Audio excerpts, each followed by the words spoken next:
And like I said, my name is Chris, and I'm the Senior Portfolio Ambassador for Bacardi here in Canada. And this is my buddy Trey.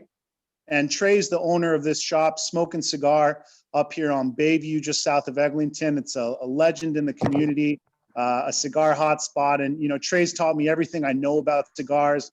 And I met a lot of you guys through Trey. And, you know, it's a great marriage and friendship we've been able to find here, you know, pairing awesome spirits with amazing cigars. And, you know, we've had a lot of fun in person, of course, at different events, especially at the National Club with our friend Bill there.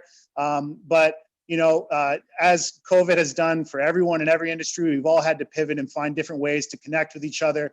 And we got to do some of these at the end of 2020, and they were a lot of fun. And this is our first one here in 2021, you know, getting to pair cigars with spirits. It's a lot of fun. I'm really happy that all of you got sent these amazing kits, right? So why don't we go ahead, Trey, and break down what's inside of the kit that all of you received, so that everyone knows kind of, you know, what's going on in there and we're all on the same page with each other. So for those of you that don't know me, I'm Trey Zamet. I'm owner of the Smoke and Cigar. We've been around. I opened the store in 1997 when I was 26 years old. I just turned 50 on the 19th. Some of you guys that are on board tonight have known that long. A couple of you here tonight. And then we got a couple new guys and some good customers. I really want to say thank you to everybody for supporting us during COVID. You know, we've been very, very lucky and very fortunate to have all of you, smoking cigars and taking part and being a part of this and helping us out. And really, it's our way to say thank you. And I'm very lucky to be able to do this with Chris and the great people behind him, you know, and for us to be able to do something like this. So now, here's the breakdown. You guys all got your kit, and it's a humidor. And I'm going to go through this a little bit because some of the people that are on board are not regular cigar smokers. And the humidor itself, it's actually a device. It's actually a pretty cool device. And what this will do is it'll help keep your cigars fresh. And basically, it's made out of cedar. These are called your humidifiers, okay? It does need to be treated, and anybody can drop the humidor off here at Smoke and Cigar, and we'll happily treat it for you. And if you need instructions, just give us a call, and we'll email them to you as well. The humidor itself is made out of cedar. And what happens is the cedar draws the moisture in from these devices, and that's what helps keeps your cigars fresh.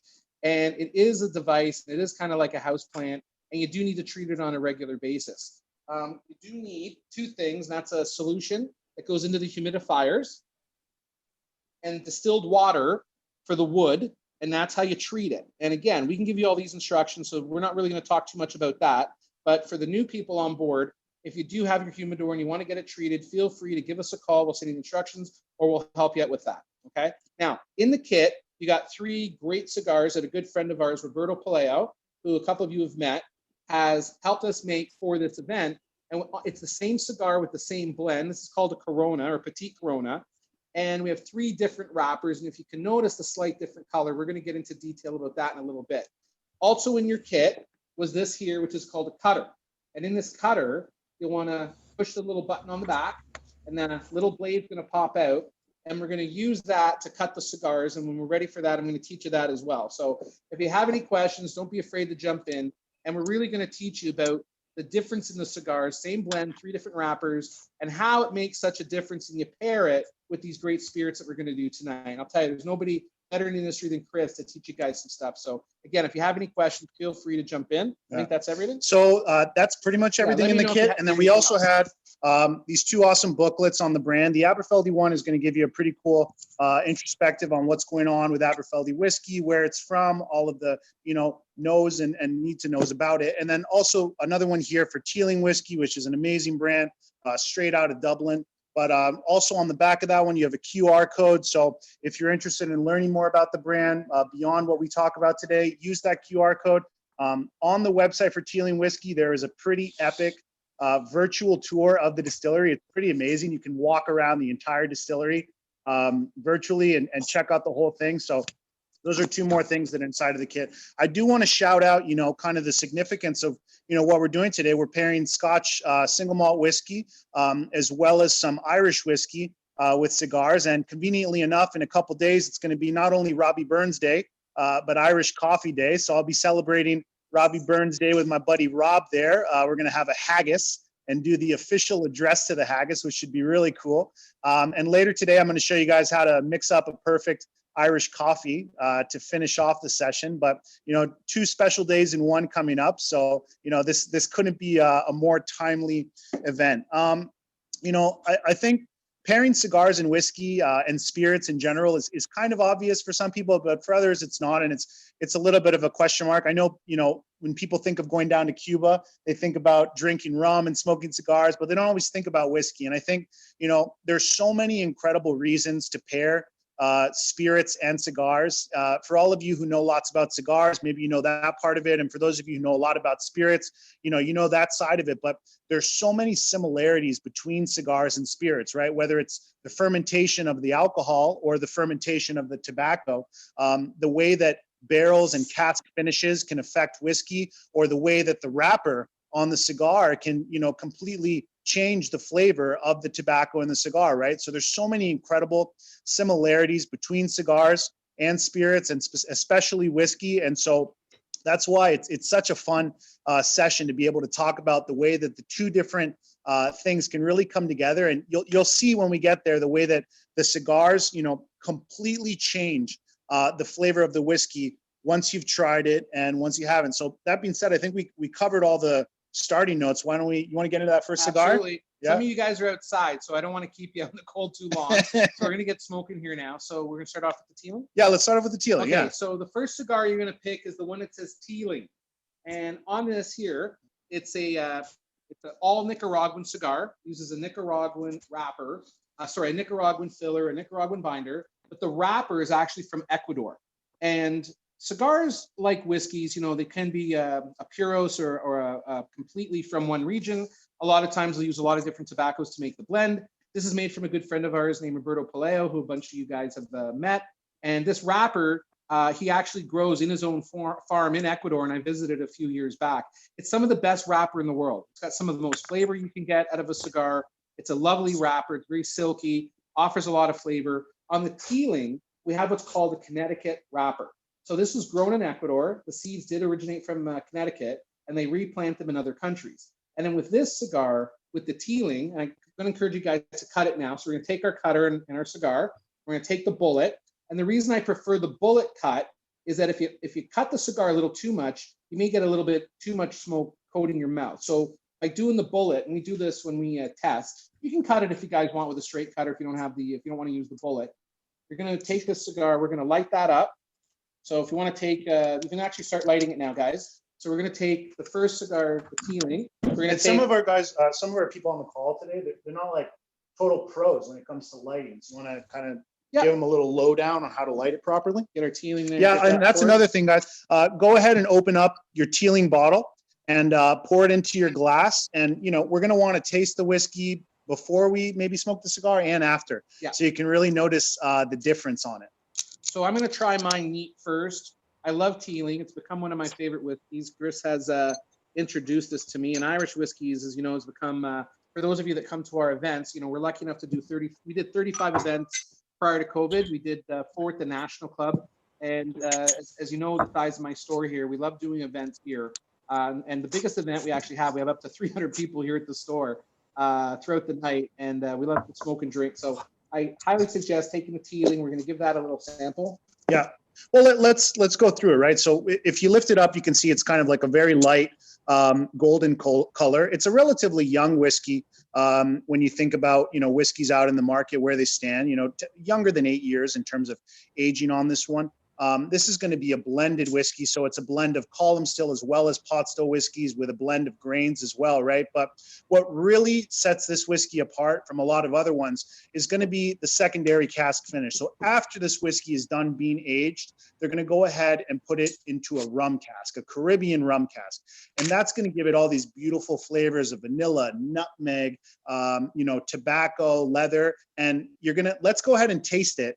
Light the cigar and have some smokes, talk about that. And then let's taste the whiskey again after we light it. So everyone go ahead and have a taste. So those of you who have a lighter, we're going to take the cigar, hold it about an inch away from the flame, and we're going to light the end of it here. I know some of you guys know how to do this, but for the new people who haven't done it before, if you have matches, use a couple matches. You can use 2 to get a nice big flame, and take your time. So don't be afraid if you take a little longer than us. Let's see, we're going to get that in. So Can by you the please time show the it goes- close up on the and on the cut? Sorry, was that Adam? Were you asking a question? Yeah, can you do a close up on the cut for us? Yeah. So can you got it? So you get a nice round hole. So if you take the cutter and just move it back and forth slowly, where's the cutter? Thanks. Right here, buddy. Okay, so if you take that cutter and just move it back and forth slowly, it'll create the cut and get that nice round hole. And the reason I like this cut so much is you really can't mess the cigar up. And a lot of times, just by cutting the cigar wrong, you can actually ruin it. If you cut too deep, the top portion of the cigar is actually where the draw is, and there's a layer of tobacco wrapper there. And if you actually cut below that, I never recommend if you use a straight cutter more than the thickness of a business card. If you cut below that, you actually cut off the part of the cigar that actually helps make it draw. And we go to great expense, and we get every single one of these cigars draw tested. This is actually one of my house brand cigars that we make. We have it in a Gordo. We're going to be having it in a Toro. We have it in a Robusto. And everybody loves this Corona. And we're going to start introducing this as well. So you want to make sure you cut it properly. Get your draw going there. Get lit up. And you're going to find that the smoke is going to coat your mouth. Of course, you're not inhaling it. It's a quite light, lovely cigar. Again, you get that nice characteristic of a little bit of wood. You're going to find that it has a very nice, it doesn't overpower the taste of the tealing. And for me, it's always that compliment of making sure that you pick a cigar that's not going to overpower your spirit. And really, you're either tasting the cigar and you're not tasting the spirit, or you're just tasting the spirit and you're not tasting the cigar. So for example, with this cigar, I'd never recommend a Scotch or anything that's really too peaty. It really wouldn't go nice with this one, for example. And this one is light primarily because of the wrapper, right? It's the wrapper. So, you know, I keep saying wrapper, we keep saying wrapper, right? But like a lot of you maybe out there don't know what the wrapper of the cigar is, right? So can you talk about the three wrapper, different parts, right? Yeah. So there's in a this is a fully hand rolled cigar. So with this cigar, the wrapper is the outer leaf, and that beautiful wrapper, if you held it up to the light, you'd actually almost be able to see semi-transparent, almost like rice paper. And this wrapper, if you feel it, it's nice, it's beautiful, it's silky. And on a non-Cuban cigar, and even on a Cuban cigar now, but on a non-Cuban cigar, the wrapper alone can account for 40 or even 50% of the cigar's flavor. And in this case, with the blend, we don't use a lot of Ligero. And inside the cigar, there's three different parts. There's Velado, there's Seco, and there's Ligero that makes up the blend. And then there's a binder leaf that holds it all together. And then there's the outer wrapper leaf.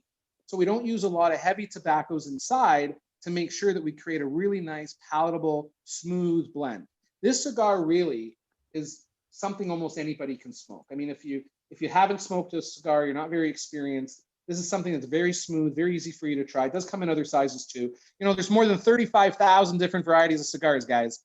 So I always say, let your palate be your guide. I'm not here to tell you what to like, but we want you to kind of experience the different flavors and learn a little bit more about when you're buying these great spirits, what it is that you're looking for. So this cigar, you know, the way you're kind of describing it, would you say this is a good one for someone who's not a big cigar smoker? Like a Connecticut Wrapper is a great way to kind of get into cigars, ease into it gently? Absolutely. So if you are ever sort of inexperienced, you're not sure what to like, but even a very experienced smoker, say, for example, I got a few guys on here tonight, and Randy, put your hand up. Randy, you've been smoking cigars longer than I've been alive, probably. And one of his favorites is the Connecticut Wrapper. Yeah. And it's just a lovely, and you can get many, many different cigars and many, many different wrappers. And this wrapper, again, is a very nice, very smooth, pairs very wonderfully with this. Now we're going to get into another spirit. Let's go back to the whiskey. Yeah. So you guys have tried the smoke now, and it's kind of coated your mouth. So let's go back to the whiskey. And I should shout out that, you know, tealing across the board is a 46% non-chill filtered spirit, right? So 46%, that's a little bit more oomph than your typical 40% spirit, right? It's got a little bit more kick to it, a little more muscle. And then non-chill filtered, right? So what does that mean? Chill filtration is the process of super cooling down your whiskey and kind of skimming off those fatty proteins and oils, which, you know, some producers will do that to get a little bit more clean of a spirit, like the Aberfeldies we're going to have after this. But with tealing, they leave it all in there to give you more flavor. So tealing really is a full-flavored, full-bodied whiskey, right? And, you know, it's definitely a lot of flavor at first, but with the cigar, let's go back to the whiskey, and you're going to notice, for me, the creme brulee flavors kind of really pop out in the whiskey after the cigar. It literally tastes like dessert now. I just find that the smoke with the Connecticut Wrapper, it really coats your mouth. and it complements this one in particular. Can you ask me? I want to ask you a question. A lot of guys will ask this. There's whiskey with a Y and there's whiskey EY, and everybody always asks the difference, and I always have a hard time explaining it. What is going to be the difference between this whiskey with a Y versus the EY? It's a country to country thing, and the general rule is if the country has a letter E in the name, then they're going to put an E in the whiskey. But that rule doesn't totally stand up because there are some countries there that don't fall into that rule. But Canada does it without an E, as well as Scotland, so they kind of took it from there. And then Ireland and the United States do it with an E, right? But it's a country to country thing, but whiskey is whiskey is whiskey. It's just, there's lots of different styles of whiskey. Whiskey is a very broad category with lots of different styles and grains and mashes and barrels and all different sorts of flavors in there. But I'd love to, get a little interactive here. Let's see, Adam, you're smoking your cigar and you tried your whiskey. Come off mute, man, and tell me what happened with the flavor of the whiskey after the cigar for you. It's stronger in my palate. Like, it pops up. The whiskey tastes more flavor now? Yeah. Exactly. And that's what you want. And then if they complement each other, you see, you're not necessarily getting one overpowering the other. They should complement each other. So if you're getting more flavor, that's a good thing. And again, let your palate be your guide's guy. You may not taste what we're tasting, or you may not enjoy it, but that's fine. How about one of your guys? Let's pull them off. Yeah, I want to get, let's see, Bill. Are you sampling the whiskey and smoking the cigar? I'm doing both, and thanks, guys. I really miss seeing you in person, and I look forward to scheduling our events for next year. We smoke a lot of cigars together, Bill and I. And what's your impression of these two kind of together? I mean, Bill, you're more knowledgeable. The cigar and the Irish whiskey actually, I think, are a really good match. I mean, they're perfect, and I liken it to they are entry level to get you in the game. I think both because they're so smooth, they're approachable. You're not doing, like, imagine if you were serving a Lagavulin with this cigar, it would just like be hitting it over the head with a bat because it's so overpowering, peaty, medicinal flavored and that. And I just love it. And you know what? There's cigars and there's whiskeys for occasions. And this one will always have a place for me somewhere in there. Yeah, I would agree. This is like this is kind of one that you could do really anytime, any day. It's not like you don't have to save it for something special. I totally agree with that.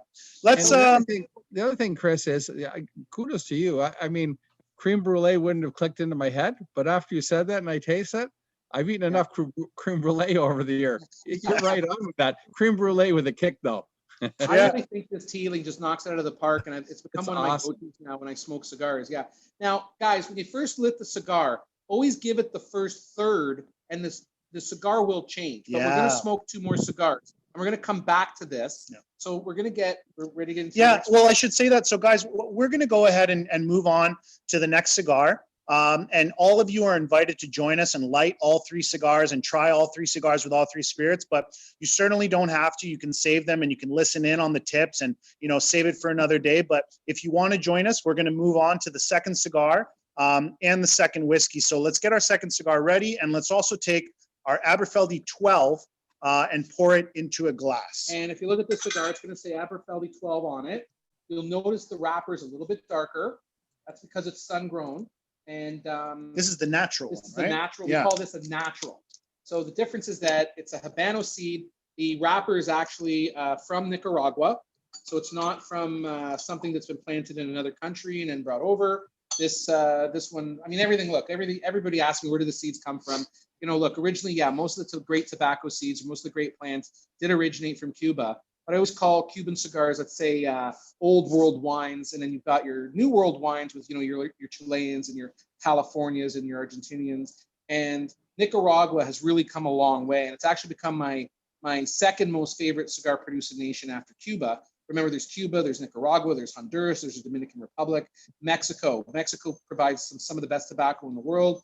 Costa Rica.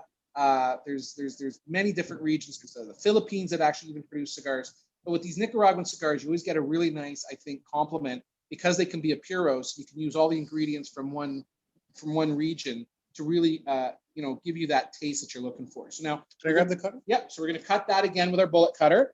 We're going to light this cigar as well. And we're going to try this with the 12-year. And then we're going to kind of go back if you guys want as well. Feel free to light it. We're going to try it. You can try this with the Teeling as well. And again, so this one's going to be a little more medium bodied. It's going to have a little more heft in terms of not heavier or more powerful, but a little more complexity to the wrap. Okay, So while you're lighting the cigar, I love to talk about the whiskey, right? So this is Aberfeldy 12, and we're kind of switching islands here and going back to Scotland, right? And this whiskey is going to be a single malt Highland whiskey, right? So there's different regions within Scotland for producing Scotch whiskey, right? And the Highlands it's a very large territory, with Speyside kind of being within the Highland region, right? But Aberfeldy is located kind of in the southern end of the Highlands. And when I say this is a single malt whiskey, sometimes people don't